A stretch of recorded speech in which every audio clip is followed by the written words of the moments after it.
In this video, we're going to be covering the top 5 back exercises for boxing. Hello everybody, welcome to Boxing Science. In this video, we're going to be covering the top 5 back exercises for boxing. The back, muscles, posterior shoulder, lats, really important for boxing for a number of reasons. The main reason is to stabilize the shoulder joint whilst producing high amounts of force through the upper limb. If this scapula isn't stabilized through high force, high velocity punching actions, this can create a lot of tension going through the shoulder and also lack of deceleration through the upper limb. This lack of deceleration through the upper limb can create elbow injuries, shoulder injuries, and wrist injuries. It's also really important to pull back into your guard position. If you throw a punch, hit the target or miss the target, you need to pull that back straight into your chin to get into a defensive position.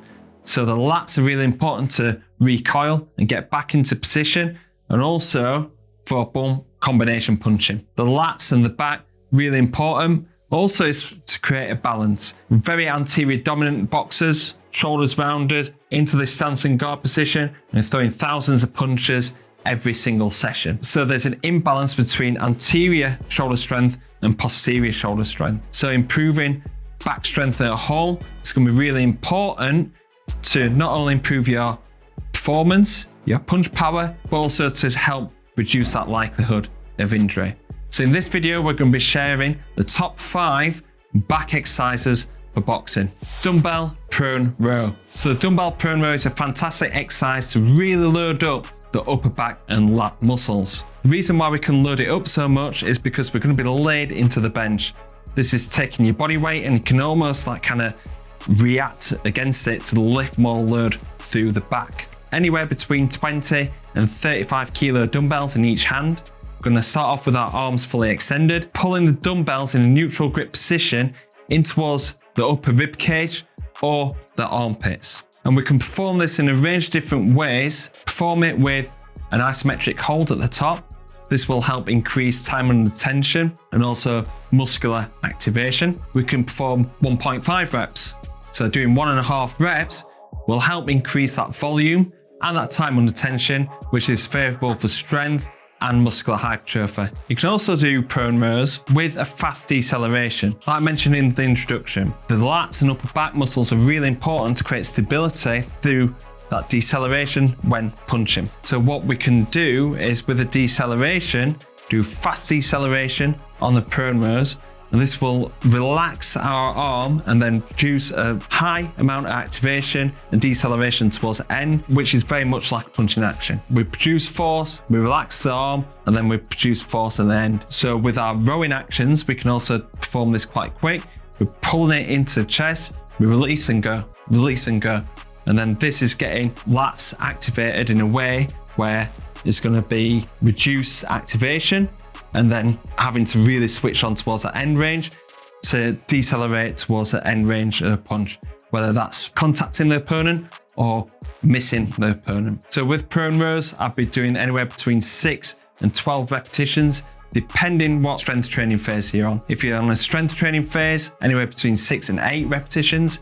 If you're in the hypertrophy phase, go between 8 and 12 repetitions, and also use the different variations with the isometric hold and also the 1.5 reps. Pull-ups. So pull-ups, exercise that more or less anybody that's trained has done before. But with pull-ups for boxing, obviously it's going to be great for grip strength, great for arm strength and back muscles. But concern with pull-ups for boxing is the type of pull-up in terms of grip distance, and also how this is performed in terms of how many reps and what technique that we have. I don't like to go for wide grip pull-ups. We found that most boxers struggle with overhead mobility. Getting an athlete into this position quite weak in external rotation, just doing normal kind of body weight exercises. Imagine putting all their body weight through this position. They're not going to be able to hold that whilst being in a neutral position. So what you got to do, go into a neutral grip position. It's going to be much friendlier on the shoulders. The athlete is going to feel stronger in that position and maintain a neutral posture whilst performing pull-ups. When performing the pull-ups, what are likely to see when athletes are struggling to get that right amount of reps. Let's say wanting to set a 10 and they get to the 8th rep and they're like really grinding, they're pulling from side to side and they're arching the back as they get up into that top position. If you saw somebody doing a deadlift like this or squat like this and doing it with really bad technique, you'd say that that's a silly exercise to do. Why do people get away with doing this with pull-ups? If somebody's struggling to get that rep range, perform like eccentric reps where you're jumping up into it, then going nice and slow down, or doing clustered variations. So you do a set of 5, rest 20 seconds, and then do another 5 to complete the set. This means that you're getting the same amount of volume in, but you're doing it with much better technique. So they're my top tips for pull-ups. We've actually got another video where I go through a full exercise demonstration. Go and check that out in the link in the description, but not before you see tips 3 to 5. Quick interruption. If you're a keen follower of Boxing Science, you'll know that we're very data driven, whether that's our strength and conditioning training, high intensity conditioning, or our sports science research. We're very data driven also with our content. And that's why this year we've provided some fantastic content for you to take into your training environment. And part of the data in our YouTube analytics shows that only 32% of people that watch these videos actually subscribe to the channel. The other 68%, can ask a quick favor, if you could please hit that subscribe button to help support the channel, help it grow so we can bring even bigger and better content for you. Now let's get back to the video. Split stance, cable, row and rotate. This is a fantastic exercise for kinetic chain sequencing to improve upper body and lower body separation, whilst also training the upper back muscles. We're getting into something similar to a boxing stance. Split stance, quite wide, but a little bit more flexion. We're getting low. And then what we're looking to do is to try and produce as much trunk rotation as we can on the eccentric, and then on the concentric we're pulling in towards the armpit, producing as much trunk rotation as you can whilst keeping the hips stable. This is improving upper body and lower body separation, which is beneficial for kinetic chain sequencing. We're then looking to release and go long, helping us improve rotational function. And it's also going to lengthen the lats. Lengthening the lats will help increase the strength of the lats, but also will increase that time under tension and the tension towards the end range of the punch. So single arm cable row and rotate is something that we use in the latter stages of training camp, and we can perform them slow and controlled, but also we can do them quite quick. Similar to the prone rows, fast prone rows, where we're looking to decelerate towards the end range of the lift, we can actually do this with a cable row and rotate, but in a boxing specific stance. Actually getting towards the armpits there in the rib cage, we're releasing quick and then pulling back in. Releasing quick, decelerating and pulling right back in to the armpits. And this is really challenging that lower body stability through a fast rotational action, whilst also training our upper back muscles to decelerate effectively in a boxing specific action. Single arm bent over row. The single arm bent over row is a fantastic exercise for upper back and lat muscles, but also challenging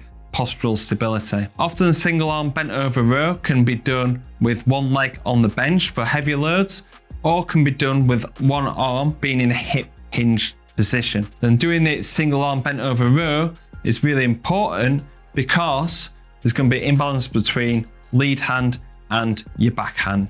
So we need to be training the back muscles unilaterally. What's challenging with this is that postural stability. So for beginners, you'd be wanting to try and train that postural stability by being in the hip hinge position. More advanced athletes, if you're wanting to really start loading up, having one knee on the bench, one arm on the bench will create more stability for you to be able to lift more load. There's different variations of this as well. We can do a kettlebell row and rotate. Again, we're just getting a little bit more range, increasing muscle activation, whilst also training rotational function. You can also use a band. So this is accommodating resistance.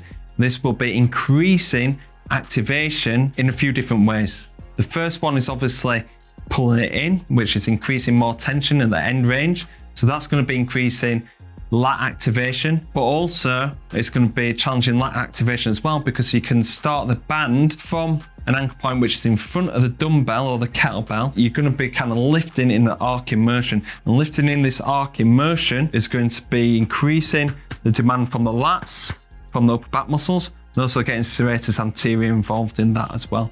So it's going to be really beneficial for building upper back strength and stability. The TRX row or inverted row. So the TRX row, fantastic exercise for the back, and you can do a range of different variations. You can be doing it with weighted vests. We can do isometric holds at the top. You can do it with the feet elevated. But the TRX row is fantastic because it's challenging the full body stability whilst performing a rowing action. You can also perform high amounts of volume on this as well. I like to go between 10 and 12 repetitions on most exercises, but also if we're looking for a specific muscular hypertrophy adaptation, I like to top up volume with a large amount of reps, anywhere between 15 and 20 repetitions. The inverted row is just like the TRX row, but you're doing it on a bar. The difference is with TRX, you can pull it into a neutral position, which is going to be friendlier on the shoulders and less challenging on the grip. Whereas the inverted row, you can pull it in. It's harder to keep them shoulder blades pinned back,